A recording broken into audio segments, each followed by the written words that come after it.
Hello po mga kaibigan, mga kababayan, kamusta po kayong lahat? Ito po ang inyong abang lingkod na si Ruel Lipat.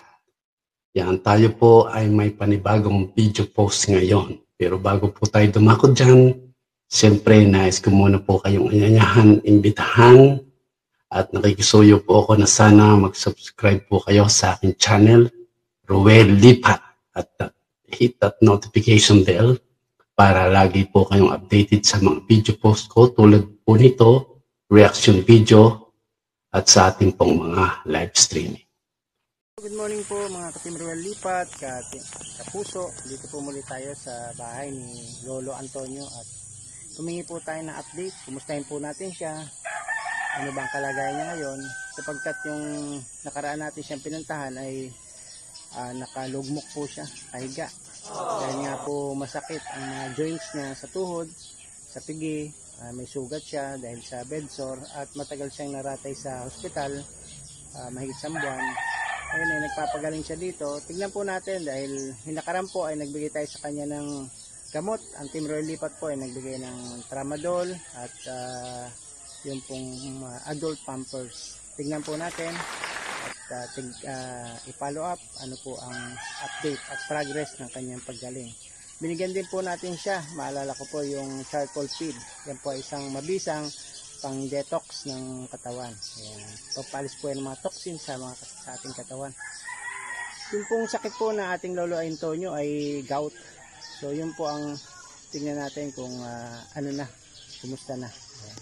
Lolo Manoy Antonio, good morning. Kumusta ka na? Pinapakamusta ka po ng aming team leader. Natutulog pa Lolo Antonio, Manoy. Natutulog pa po si Manoy Antonio, mukhang napagod. Pero makita niyo po, nakatagilid na siya. Naililiko niya na rin yung kanyang tuhod. Yung nakarampong nasilip ko siya ay nakaupo siya dito. Manoy, natutulog pa? Pahinga na muna. At pinapalo po tayo, kinukumusta po ni Sir Ruel Lipat. Ano na po ang progress? Kamusta na po? Kasi po kayo po isinama niya sa prayer ng church nila sa Southern Carolina. Kaya po magsalita? Kaya pa? Manoy, kaya magsalita? Kaya? Kaya niyo na magsalita? Normal na? Dati man normal. Dati naman. Pero ano po ang progress? Hindi na po ba ganun kasakit? Yung tuhod nyo pag nagagalaw, okay na? Praise the Lord. Yan. Kasi po kayo kasama sa aming team sa mga panalangin na kayo po ay gumaling. Nagiinom pa po kayo nung charcoal pill. Yung charcoal pill po na isang boteng ibinigay natin sa inyo hinakaraan. Umiinom po kayo nun. Isang araw po, isa po yun. Pampalis po yun ng detox sa ating katawan, mga toxin. Pati po si binigyan din natin nun. Yung mga tinutulungan natin na may mga bukol natanggal po. Kahit po si Sir Ruel ay gumagamit ng charcoal pill. Sino po kasama nyo ngayon? Wala. Namalengke si Mrs. Meron po kayong taga-therapy ngayon. Nabalitaan ko. May nagte-therapy po sa inyong matandang babae. Totoo po ba yan? Ano pong progress? Kumusta naman? Ganda naman. Talagang siya, yung lahat ng ugat nyo nabubuhay, nahihilot niya. Oo nga po, medyo na kayo, maganda na yung collar nyo. Dati habol ang hininga eh. Pag ganun-ganun ka, tapos sabi mo, sakit, makulog. Ngayon ay okay na. Nag-almusal na po kayo? Nag-almusal na? Opo. Wala nang wala nang pain, wala nang sakit sa tuhod nyo. Nabibiko-biko nyo na. Okay. Magandang balita po yan. Ipaparating po natin yan kay Sir Ruel. Basta patuloy lang po yung charcoal pill nyo. Tapos yung po,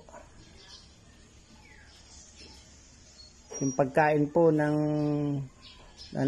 walang masyado mantika at saka maalat. iwasan po natin yung mamantika, mga karne. Maganda gulay lang. Sana nga po makita na ko na uli kayo dyan sa labasan na paggalagala. Hindi na kayo nakakapagala eh. Dati nakapagbiyahe pa kayo ng tricycle, ano po? Sino na po nagbabiyahe ng tricycle niyo? Wala. Wala pa. Sa mga anak niyo, walang marunong? Hindi. Meron naman. May trabaho. May mga trabaho din bukod. Napansin ko po itong ano nyo ay medyo maga. Kasama po yan sa masakit. Ito. Buto yan. Buko.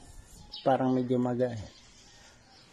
Maganda na yung aura nyo, ano eh, Lolo Antonio. Sana tuloy-tuloy na ang paggaling nyo po. Kaya nyo umupo ngayon? Papakita natin kay sir na nakakaupo na kayo. Mag-isa? Kaya nyo mag-isa?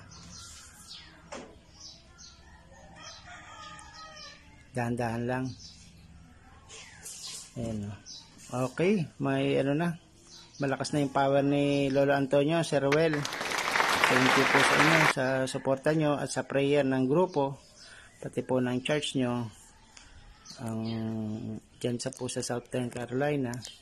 Ang laki na po ng pagbabago ni Lolo Antonio. Nakakaupo na siya mag-isa, naliliko na yung paa at wala na yung maga.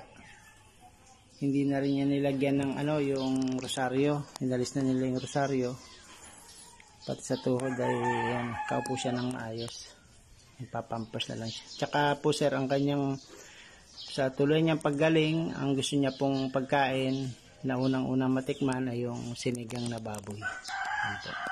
Yan sir, at mula po dito sa Baaw, Camarines Sur, sa kanilang lugar, sa Salvacion, Zone 3, dito po si Dong Tigidong ay nag-uulat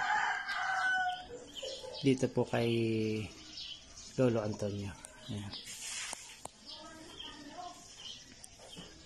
Balik po dito ng taga-therapy niya ay Sabado, pero ayun, iipon pa sila kung magkakaroon pa ng pambayad kasi 500 po ang singil kay Lolo Antonio.